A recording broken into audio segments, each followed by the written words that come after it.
El aire de la mañana en las colinas de Asturias siempre olía a pino húmedo y tierra recién arada, pero ese día de finales de noviembre, el aroma trajo consigo un presagio, el metálico y frío olor de la primera nevada. Elvira Montes, una mujer cuya silueta había sido moldeada más por el trabajo duro que por el paso de los años, se levantó de su catre con un crujido de huesos y un suspiro que se perdió en la penumbra de su humilde cabaña. Habían pasado 2 años desde que el cuerpo de su esposo, Mateo, fue reclamado por un repentino achaque de fiebres, dejándola sola al frente de la pequeña granja que era su único legado y sustento. Elvira no era una mujer dada a la autocompasión.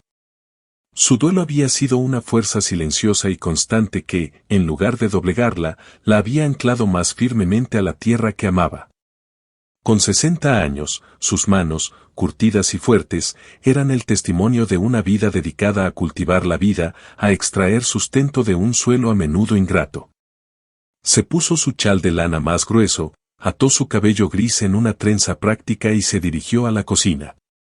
La rutina era su santuario, encender el fuego de leña, calentar la leche de su única vaca, Blanca, y preparar un humilde desayuno de pan duro y queso fresco. Mientras sorbía el café de puchero, sus ojos se posaron en la ventana. Las primeras horas de la mañana apenas prometían luz. Afuera, el viento silbaba una melodía gélida. Hoy tocaba revisar el granero.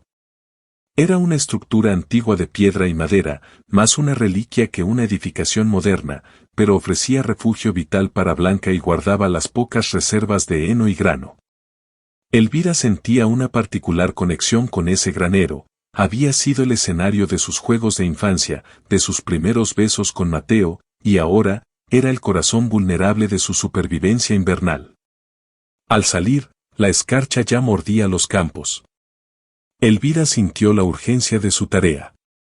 Caminó con paso resuelto hacia la estructura, abriendo el pesado portón de madera con un esfuerzo que tensó los músculos de su espalda. El interior del granero era una cueva de sombras y el familiar aroma a paja seca, estiércol y humedad. Saludó a Blanca con una caricia en el morro y comenzó a apilar pacas de heno que se habían derrumbado durante la noche. Fue mientras empujaba una de las pacas más grandes hacia la pared que notó la anomalía. Detrás de la pila principal, en el rincón más oscuro y protegido, donde el heno se amontonaba en una pila inusualmente alta, había un pequeño hueco, una especie de nido. Elvira se detuvo, su corazón, habitualmente tranquilo, dio un salto inesperado. No era la pila que ella había dejado. Una sensación helada, algo que iba más allá del frío del amanecer, recorrió su nuca. Acercándose con cautela, sus manos se extendieron y apartaron suavemente el heno. Lo que vio la hizo retroceder con un jadeo ahogado. Eran 3 bultos pequeños, agrupados, casi fusionados en una única masa de ropa oscura y mantas raídas. Y en medio de esa maraña, la visión que detuvo el aliento de la anciana, 3 cabecitas, cada una coronada por un cabello oscuro y grueso, recostadas sobre un cojín improvisado de sacos. 3 bebés. No, 3 niñas pequeñas, probablemente no mayores de 3 años, acurrucadas y profundamente dormidas. El silencio del granero se hizo opresivo. Elvira se quedó paralizada, observándolas. El viento aullaba afuera, pero dentro, el mundo se había reducido al ritmo suave de las respiraciones infantiles.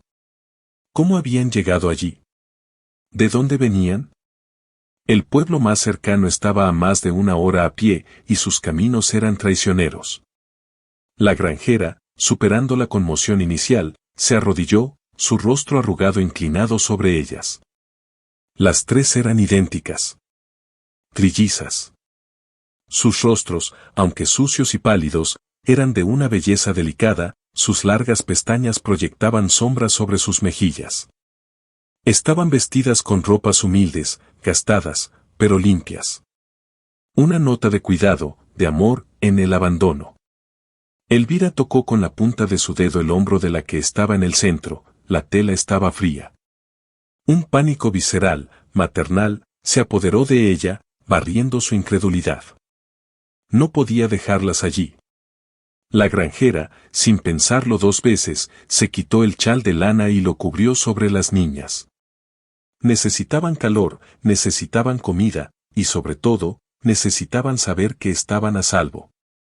La simple acción de cubrir a las pequeñas fue un despertar emocional.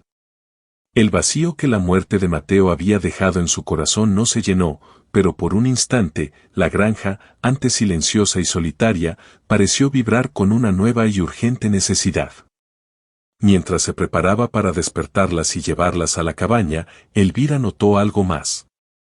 Una bolsa de tela tosca, escondida entre la paja junto a la cabeza de la niña de la derecha. Era pequeña y pesada. Con un pulso acelerado, la desató y volcó el contenido en su mano. No eran juguetes. Eran 3 pequeñas piedras pulidas, lisas, de un tono gris oscuro. Y debajo de ellas, doblada con precisión, había una hoja de papel amarillenta y escrita con una caligrafía temblorosa pero elegante. La granjera sintió un escalofrío al desdoblar la nota. Sabía, con una certeza que le erizó el vello del brazo, que la verdad sobre las niñas no sería sencilla. El susurro de la primera nevada ahora parecía un secreto a punto de ser revelado. Elvira, con la nota temblorosa en sus manos, se sintió una intrusa en un drama ajeno, en un dolor que le era inexplicablemente familiar. El granero, apenas iluminado por el tenue sol que intentaba atravesar las grietas de la pared, parecía contener el aliento junto a ella. El corazón le palpitaba con una fuerza inusual, resonando en el silencio como un tambor. Se acercó a la puerta para aprovechar la poca luz y comenzó a leer. La caligrafía, a pesar de su elegancia, estaba manchada de lágrimas secas y en algunas partes, el papel fino se había desintegrado ligeramente por la humedad. A quien encuentre a mis 3 soles. Mi nombre es Ariadna. Estoy escribiendo esto sabiendo que mis palabras serán lo último de mi vida que ellas conocerán. Las circunstancias que me obligan a dejarlas aquí, en este refugio frío pero seguro, son tan oscuras y grandes que temo que incluso nombrarlas podría contaminar su pureza. Sé que pido un milagro, pero pido que la persona que lea esto tenga un corazón lo suficientemente vasto como para acoger a mis trillizas, Lía, Mara y Nina. Ellas son idénticas en apariencia, pero poseen almas únicas y maravillosas. Deben saber que no son abandonadas por falta de amor, sino por una abundancia tan grande que mi único propósito es asegurar su supervivencia. No puedo llevarlas conmigo a donde voy. Si me han encontrado aquí, es porque ya no queda tiempo y mi única opción es el anonimato. He viajado durante días para llegar a un lugar lo suficientemente remoto, donde la sombra que nos persigue no las encuentre. Este granero, por su aislamiento, me pareció un puerto. Las 3 piedras que dejé con ellas son sus únicos talismanes, su herencia material. La primera, para Lía, la de la derecha, representa la fuerza que necesitará en la vida. La segunda, para Mara, la del centro, es la esperanza, que nunca debe morir en su alma. Y la tercera, para Nina, la de la izquierda, es la paz, el refugio en la tormenta. Por favor, asegúrese de que cada una conserve la suya. Elvira detuvo la lectura, su garganta anudada. ¿Cómo sabía aquella mujer que se trataba de trillizas? ¿Cómo podían ser tan idénticas y a la vez tener destinos asignados tan claramente? Siguió leyendo, la voz de Ariadna pareciendo resonar desde el papel, un eco desesperado de la maternidad. Mi mayor ruego es este, el mundo creerá que son 3. Deben creer que son 3. Pero hay algo que solo usted debe saber, algo que la verdad de su nacimiento exige. Hace 3 años, yo no era una simple madre. Yo era una novicia, una hermana de una orden muy estricta y alejada de la sociedad, de un lugar que no puedo nombrar. El padre de las niñas, él no era un hombre de Dios, sino el guardián de la orden. Lo nuestro fue un amor prohibido, fugaz y fatal, un error que desató una furia que no pude contener. Al nacer, la orden lo vio como un castigo divino. No concibieron un solo nacimiento, sino 3, como una abominación. Yo las oculté hasta ahora, pero la orden sabe que existen. Sus seguidores buscan erradicar cualquier prueba de la corrupción de su guardián, y mis hijas, mis inocentes soles, son esa prueba. Ellas no buscan a 3 niñas. Buscan a una. La profecía que guía a esa secta dice que el nacimiento triple anunciará la caída de su poder. Para protegerlas de ser separadas y usadas para propósitos oscuros, tuve que forzar la verdad. A las afueras del pueblo, en el cementerio de San Lázaro, está la tumba de una prima mía que murió al nacer. Fui allí antes de venir. En los registros parroquiales, las 3 están inscritas como una sola niña, llamada Lía Montes. Por favor, si alguien pregunta o busca, solo existe Lía. Las otras 2, Mara y Nina, deben ser sombras, secretas y silenciosas. Por favor, Elvira. Elvira se sobresaltó al leer su propio nombre.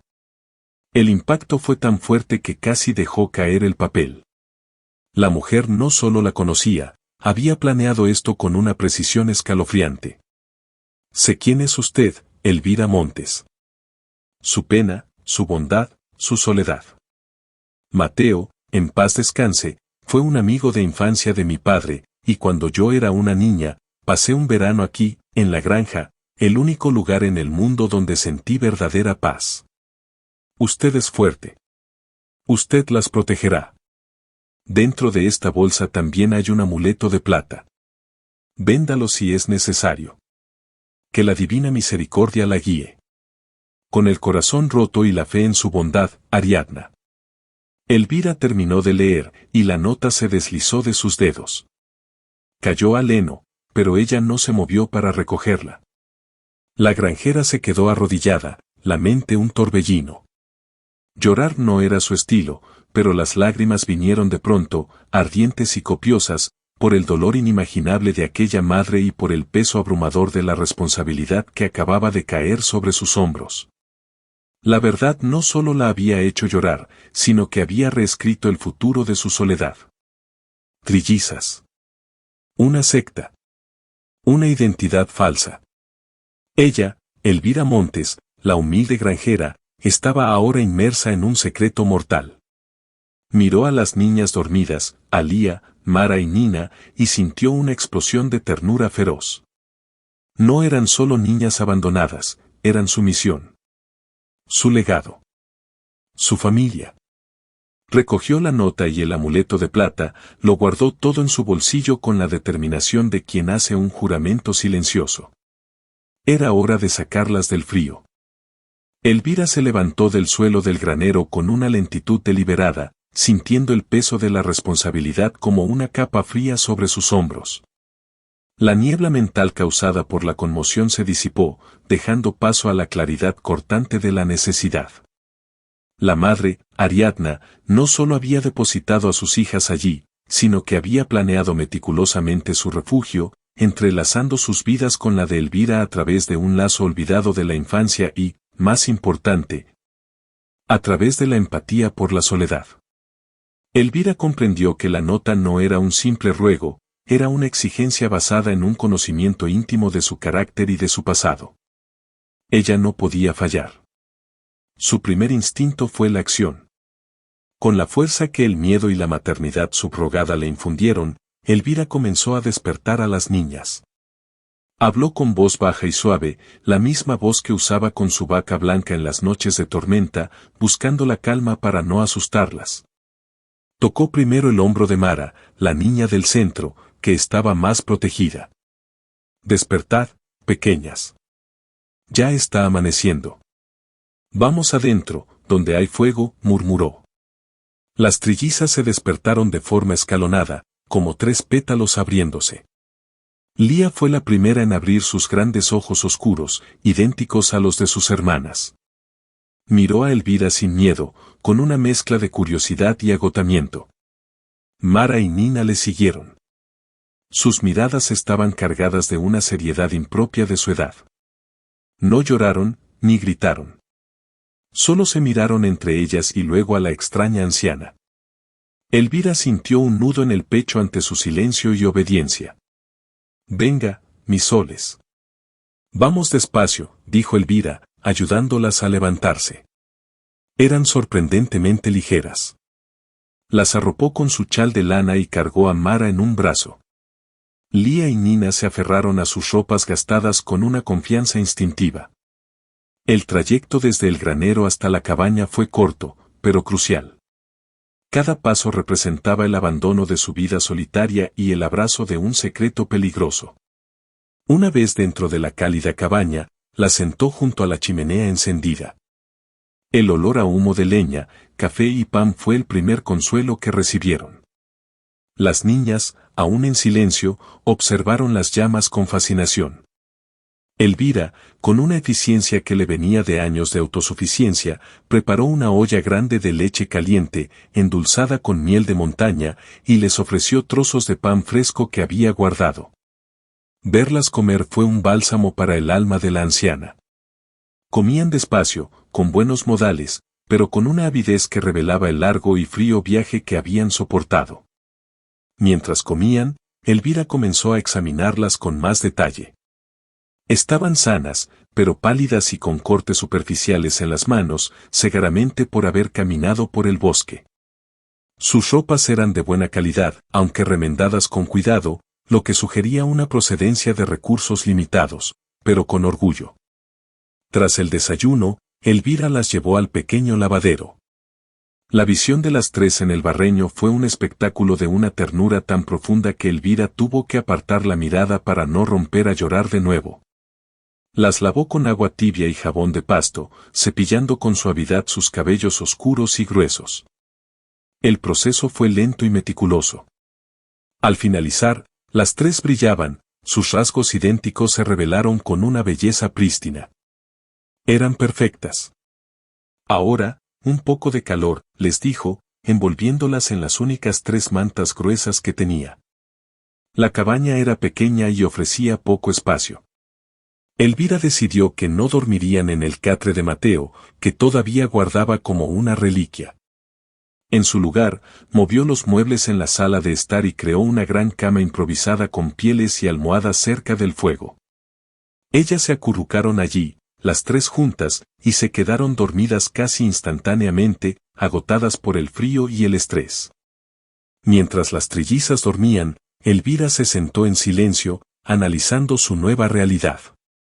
El secreto la obligaba a vivir en la mentira y el aislamiento. El riesgo era real, la orden que Ariadna mencionó no buscaría justicia, sino el silencio absoluto. Su primer paso era crucial, formalizar la existencia de Lía Montes, la única hija que, según los registros, ahora vivía en la granja. Sacó la nota de Ariadna de su bolsillo. La leyó una vez más, deteniéndose en su propio nombre y en la mención de Mateo. El hecho de que Ariadna conociera la tumba de su primo, y la facilidad con la que había manipulado los registros, solo servía para aumentar la seriedad de la situación. Elvira se sintió extrañamente agradecida por la conexión a Mateo, aunque fuera indirecta, pues le daba una razón más para protegerlas, era un deber con un amigo, no solo con una desconocida. Elvira miró el pequeño amuleto de plata que había dejado Ariadna, un pequeño sol grabado. Valdría una fortuna, suficiente para comprar provisiones para todo el invierno sin tener que bajar al pueblo. Pero bajar al pueblo, a San Lázaro, era ahora un acto de máxima cautela. Necesitaba establecer la presencia de Lía y, al mismo tiempo, ocultar a Mara y Nina. La granjera se puso de pie, su expresión marcada por una nueva resolución. Nadie las va a tocar, se dijo a sí misma, con una voz ronca. Aquí solo hay una niña. Y las otras 2 eran sombras invisibles hasta que yo sepa cómo protegerlas. El juramento, hecho en el silencio de la cabaña con el fuego como único testigo, selló su destino y el de las trillizas. Elvira Montes, la viuda solitaria, se había convertido en madre protectora y guardiana de un secreto ancestral y peligroso. Tenía que ir al pueblo, pero antes, tenía que asegurarse de que la cabaña fuera ahora un nido de secretos. Elvira pasó el resto del día tejiendo el intrincado manto de engaño que las protegería. La granja, que antes era un lugar de paz y trabajo monótono, se había transformado en una fortaleza de secretos. El desafío logístico de ocultar a dos niñas idénticas a la que debía mostrar al mundo era inmenso, pero la determinación de Elvira superaba su agotamiento. Su primera y más crucial tarea fue adaptar la cabaña. Era pequeña, apenas 2 habitaciones y la cocina. Elvira dedicó la tarde a un proyecto urgente. Utilizando las herramientas de Mateo, movió un viejo armario ropero de roble, pesado y macizo, contra la pared del dormitorio principal. Detrás del espacio que antes ocupaba, entre los tablones de madera antiguos y la pared de piedra, existía un pequeño hueco, un nicho que su esposo había usado para guardar botellas de vino de cosecha especial. Apenas visible. Este nicho, con la adición de una manta gruesa y algunos cojines, se convertiría en el refugio secreto de Mara y Nina. Este será vuestro escondite especial, les explicó Elvira con dulzura a las 3 niñas, que la miraban atentamente. Cuando veáis que Elvira abuela se pone su pañuelo rojo, significa que viene gente. Y solo Lía puede quedarse fuera. Mara y Nina, ustedes entran aquí y deben estar muy calladas. Es nuestro juego de la sombra. Para su sorpresa, las trillizas asimilaron la instrucción con una calma y seriedad que confirmaban la inteligencia que Ariadna había notado. Lía, la designada para el mundo exterior, pareció entender el peso de su papel. Mara y Nina, las futuras sombras, practicaron entrar en el estrecho nicho sin hacer ruido. Su silencio era su arma. Elvira tenía que bajar al pueblo de San Lázaro, no solo para comprar provisiones, sino para establecer formalmente la existencia de Lía Montes.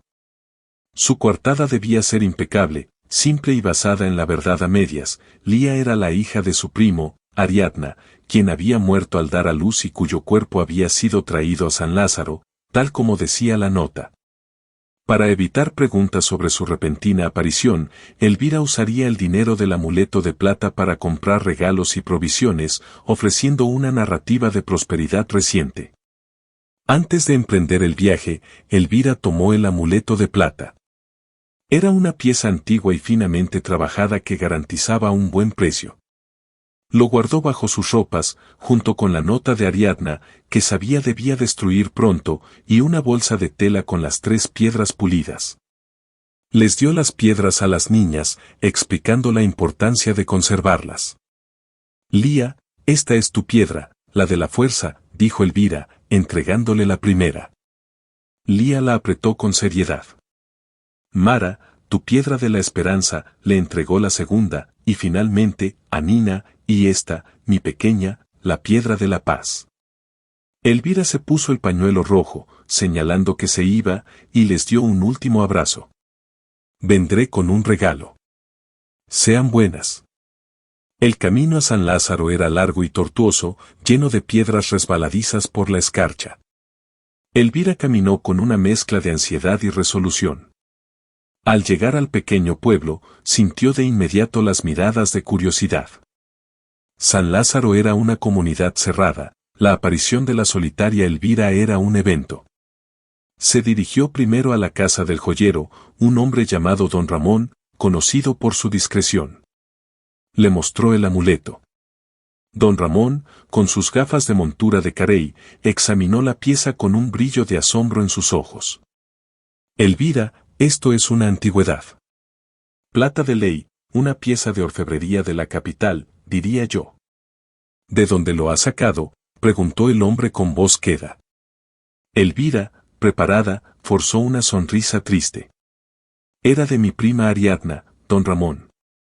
La mujer que murió hace 3 años. Ella y yo perdimos el contacto hace mucho, pero su padre, que me contactó a través de un abogado, me hizo llegar este tesoro antes de morir. Parece que quiso recompensarme por algo. La mentira salió de forma fluida, reforzada por el dolor genuino en su rostro. Necesito el dinero para comprar las provisiones que Mateo siempre quiso para el invierno. Para mejorar la granja. La historia, aunque triste, era plausible y, más importante, contenía la clave de su coartada, la prima Ariadna, fallecida, cuya tumba en el cementerio de San Lázaro ya existía. Don Ramón pagó una cantidad generosa por el amuleto. Con el dinero en el bolsillo, Elvira sintió el peso del secreto aliviarse ligeramente. Ahora venía la parte más delicada, establecer la existencia de Lía. Se dirigió a la tienda de comestibles de doña Elena, la principal fuente de cotilleo del pueblo. Buenos días, doña Elena. Vengo a llevarme lo mejor que tenga. Arroz, lentejas, azúcar, y necesito pañales y 3 juegos de ropa de niña. La talla más pequeña, dijo Elvira, con un tono de voz inusualmente alegre. Doña Elena, una mujer robusta y de ojos inquisitivos, dejó caer la cuchara con la que estaba sirviendo el azúcar. Ropa de niña. ¿Elvira? ¿Para quién, por el amor de Dios? Elvira fingió una emoción controlada. Ah, querida Elena. Finalmente, mi destino ha cambiado. ¿Recuerdas a mi prima Ariadna, la pobre alma que enterramos aquí hace 3 años? Resulta que, justo antes de morir, dio a luz. Y su esposo, un hombre que no pudo con la pena ni con la crianza en la ciudad, me ha enviado a su hija, Lía.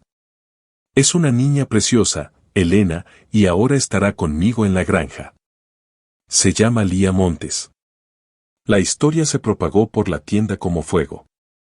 Lía Montes. La viuda Elvira no estaba sola, era ahora madre.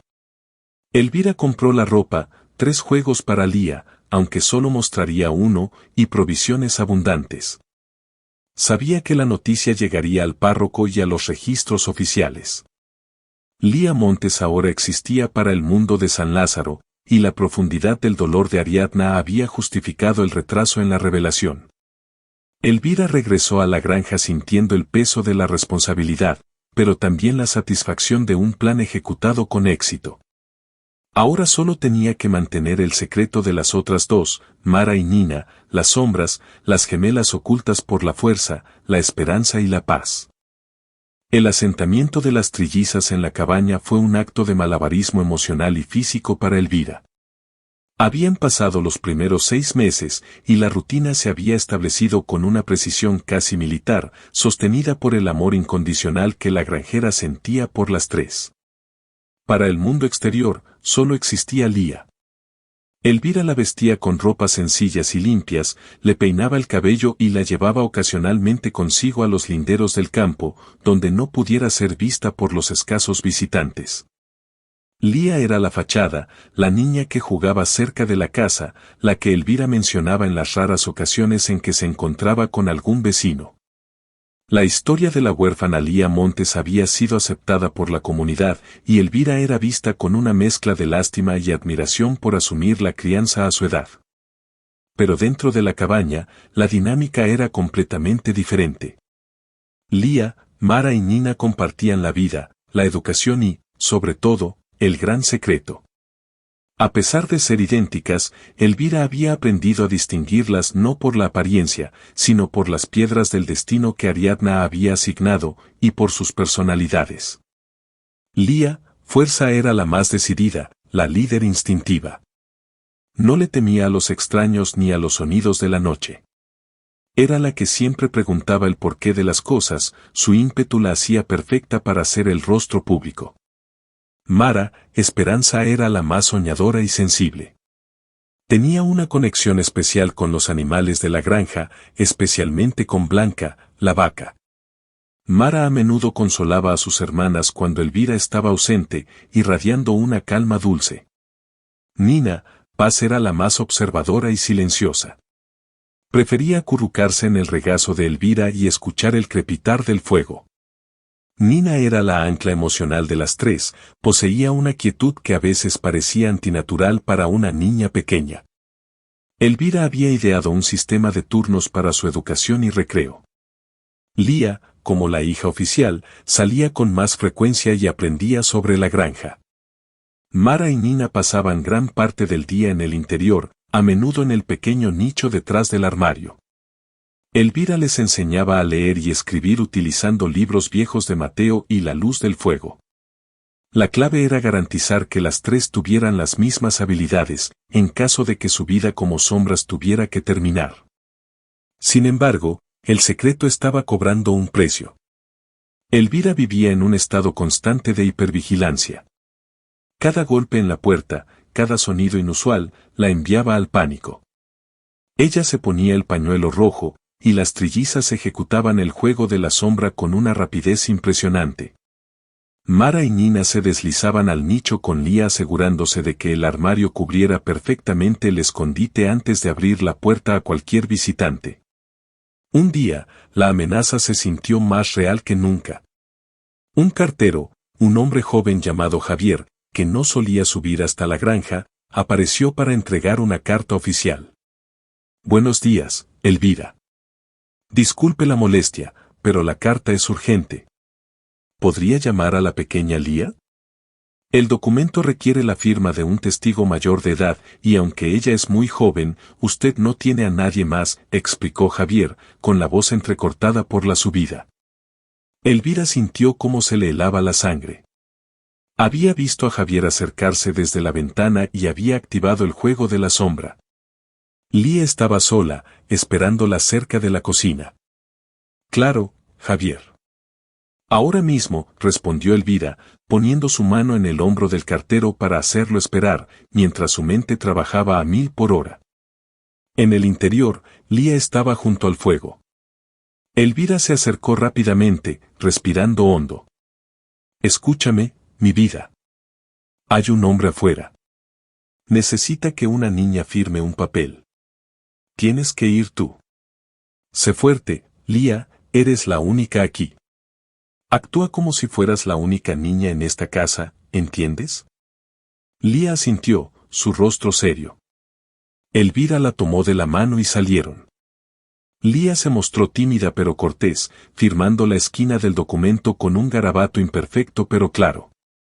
Javier apenas le prestó atención, más preocupado por el frío y el camino de vuelta. Pero cuando Javier se fue, cerrando la puerta tras de sí, Elvira se dio cuenta de su error.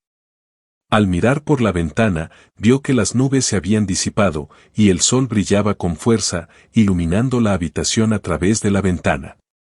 Las sombras que se proyectaban en la pared eran nítidas y oscuras. Detrás de Lía, la única niña en la habitación visible, había dos pequeñas sombras, borrosas y tenues, proyectadas por el sol que se colaba por las grietas del armario. Mara y Nina no estaban siendo vistas, pero sus contornos se marcaban como fantasmas en la pared a la luz del sol de mediodía. Elvira tuvo un vuelco en el corazón. Si Javier se hubiera girado o si hubiera habido más luz. Rápidamente, Elvira cubrió la ventana con una manta vieja. La paranoia la había consumido. Se giró hacia las tres niñas, que ahora salían del nicho, confundidas por la repentina oscuridad. El miedo fue reemplazado por una renovada determinación.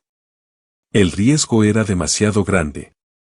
Tenía que enseñarles algo más que a esconderse, tenía que enseñarles a ser intercambiables y a ser una. Esa noche, mientras las tres dormían acurrucadas, Elvira sacó los viejos diarios de Mateo. Empezó a buscar, no recetas o notas de cultivo, sino algo más profundo.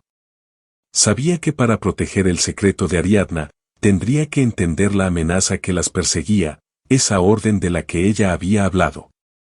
La vida en la granja bajo el velo del secreto estaba a punto de volverse mucho más peligrosa. La revelación de las sombras proyectadas en la pared marcó un punto de inflexión. Elvira se dio cuenta de que la simple ocultación no era suficiente, el destino de las trillizas dependía de su capacidad para comprender la naturaleza de la amenaza.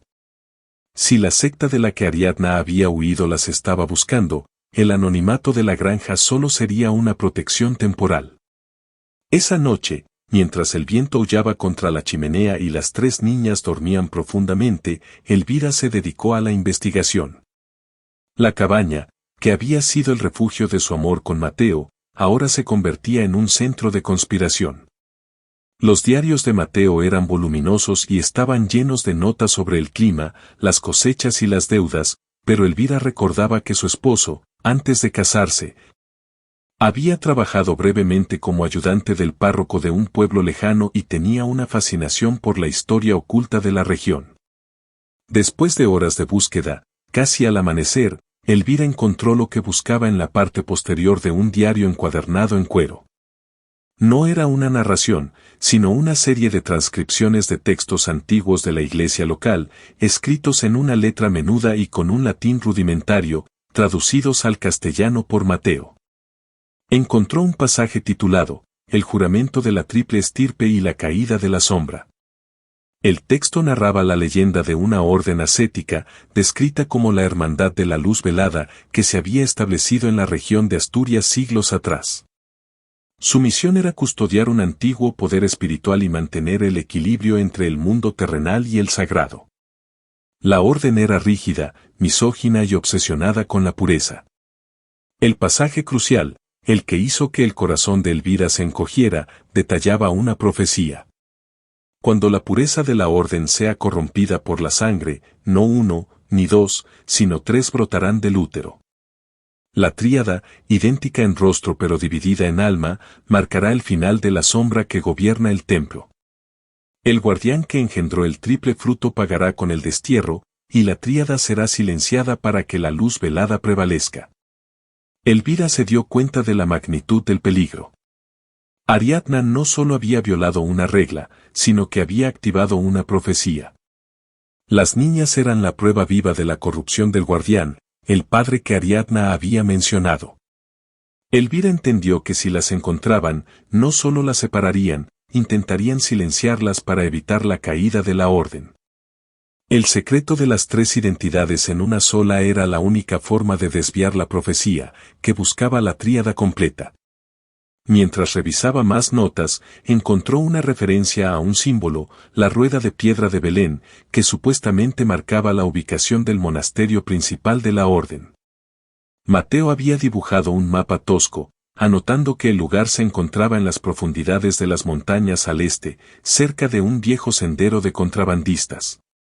Elvira recordó de repente las tres piedras pulidas que Ariadna había dejado, eran lisas, oscuras, como si hubieran sido erosionadas por un río. ¿Eran acaso fragmentos de esa rueda de piedra?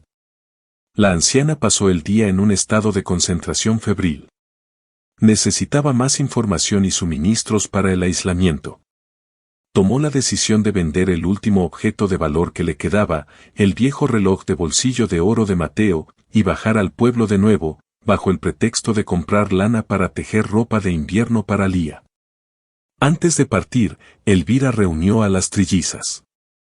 Sentía la necesidad de infundirles el conocimiento de su propia protección. Mis pequeñas, hoy voy a hablaros de un juego muy importante, comenzó Elvira, sentándose en el suelo con ellas. Vosotras sois Lía, Mara y Nina. Pero para el mundo, sois una sola niña. Sois un río que fluye en tres corrientes, pero que siempre debe verse como uno. Les explicó el concepto de la unidad de Lía. En presencia de otros, las tres debían compartir la misma información y responder de la misma manera a las preguntas. Practicaron. Elvira les preguntaba, ¿qué te ha enseñado hoy Elvira abuela? Y las tres, turnándose, debían responder lo mismo, a contar los pájaros en el corral. Era agotador y exigente, pero las niñas, impulsadas por el instinto de supervivencia, lo entendieron y se esforzaron. Elvira notó un detalle crucial, Lía era la más fuerte para memorizar los detalles de la vida pública. Mara, con su sensibilidad, se preocupaba más por las emociones detrás de las mentiras. Y Nina, con su calma, era la que mejor mantenía la compostura durante la simulación. La fuerza, la esperanza y la paz no eran solo nombres, sino las cualidades que, fusionadas, crearían la impenetrable identidad de Lía Montes. Al atardecer, Elvira se despidió. Recuerden el pañuelo rojo, mis sombras, les dijo. Cuando Elvira se alejó por el camino helado, se giró para mirar la cabaña. Ya no era solo una casa, era el escondite de una profecía. El corazón le dolía por el engaño, pero el amor por esas tres almas inocentes era más fuerte que cualquier miedo. Sabía que sus enemigos eran poderosos y antiguos, pero la voluntad de una madre, aunque fuera una madre prestada, para proteger a sus hijos era una fuerza que ni la más oscura de las órdenes podría medir. Elvira estaba a punto de descender al pueblo, no como la viuda, sino como la primera defensora de la tríada. Elvira regresó de San Lázaro justo antes de que el sol se pusiera, trayendo consigo no solo provisiones, harina, aceite, medicinas, sino también una preocupación sombría que el encuentro en el pueblo había acentuado. Había vendido el reloj de Mateo con facilidad, pero la discreción que había esperado se había roto. En la herrería, un hombre desconocido, vestido con ropas de viajero de ciudad pero con una mirada de fría severidad, preguntó casualmente sobre la nueva niña de Elvira Montes. Elvira, con la calma forjada por la necesidad, había respondido con una sonrisa controlada: Lía es un ángel, aunque aún está muy afectada por la pérdida de su madre, la pobrecita. Y solo es una niña, había inquirido el hombre con una voz carente de emoción. Una sola niña es más que suficiente para ocupar mi corazón a mi edad, había replicado Elvira, manteniendo la sonrisa mientras por dentro su estómago se contraía. El hombre asintió y se marchó. No había hecho una acusación, pero su presencia y su pregunta confirmaron los peores temores de Elvira: la orden estaba cerca. La identidad de Lía Montes estaba siendo probada. Al llegar a la cabaña, las trillizas salieron del escondite con una alegría contenida, habiendo cumplido su parte del trato. Elvira las abrazó con una urgencia nueva, su corazón latiendo con la certeza de que el tiempo se había agotado. El invierno estaba sobre ellas, y los extraños estaban en el valle. Esa noche, Elvira tomó una decisión fundamental. La granja no era solo un escondite, tenía que convertirse en su hogar inexpugnable, y las niñas, en su propia defensa. Se sentó junto al fuego, mirando las llamas reflejadas en los 3 pares de ojos idénticos, y les explicó el concepto del gran compromiso. Mis soles, vosotras sois la promesa de vuestra madre. Ella os dejó aquí para que viváis libres y fuertes. El hombre que me preguntó en el pueblo viene de una gente que quiere silenciar vuestra verdad, quiere separaros y haceros daño, les explicó Elvira con una voz pausada y honesta, como si hablara con 3 adultas. Las niñas no lloraron, escucharon, sus pequeñas manos aferradas a sus respectivas piedras. Lía, Mara y Nina entendieron que su vida era diferente, que su existencia dependía de su unión. A partir de hoy, continuó Elvira, trabajaremos y viviremos juntas, para que nadie, nunca, pueda separaros. Lía será la única cara que el mundo verá. Mara y Nina, ayudaréis en la granja y estudiaréis para que seáis tan sabias como Lía. Tendréis que compartir el mismo cabello, las mismas ropas, incluso la misma voz y los mismos recuerdos. Vuestra fuerza no está en ser una, sino en que el mundo crea que sois una. Elvira dedicó las semanas siguientes a la preparación. Con la ayuda de Mateo, cuyo recuerdo se mantenía vivo en cada herramienta de su taller, reparó y reforzó las ventanas y la puerta. Usó el dinero restante para comprar semillas y salar más carne, acumulando reservas que garantizaran su aislamiento durante meses.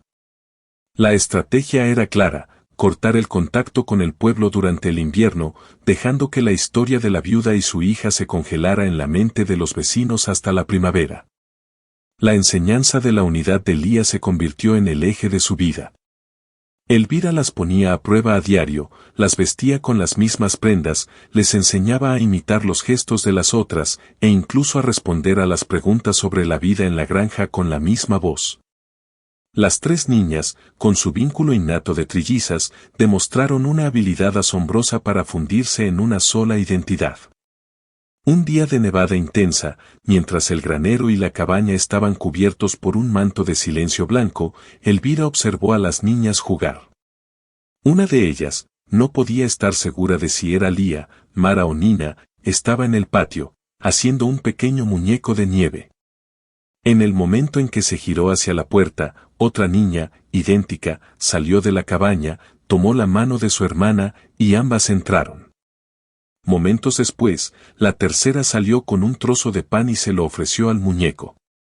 Era una coreografía inconsciente, un baile de sombras que demostraba la perfección de su camuflaje. Elvira sonrió, una sonrisa de paz y profundo dolor. El dolor por la vida de soledad que había tenido que adoptar y la paz por el conocimiento de que la madre de las niñas, Ariadna, no se había equivocado al elegirla.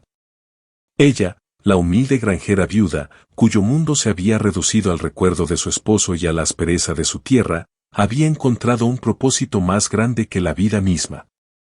Las trillizas no eran solo su responsabilidad, eran su legado, su resistencia. Miró la ventana, donde los copos caían sin cesar, sellando su granja del mundo. Afuera estaba la amenaza, adentro, en el calor del hogar, estaba la fuerza, la esperanza y la paz, tres niñas que se habían fusionado en un solo cuerpo llamado Lía Montes. Protegidas por el amor feroz y el juramento silencioso de una anciana que finalmente había encontrado una razón para vivir y, si fuera necesario, una razón para morir. Elvira se acercó al fuego, sintiendo el calor reconfortante. El secreto estaba a salvo, por ahora, escondido en el corazón de Asturias, en la cabaña de la granjera viuda, lista para enfrentar cualquier sombra que viniera a buscar a su tríada.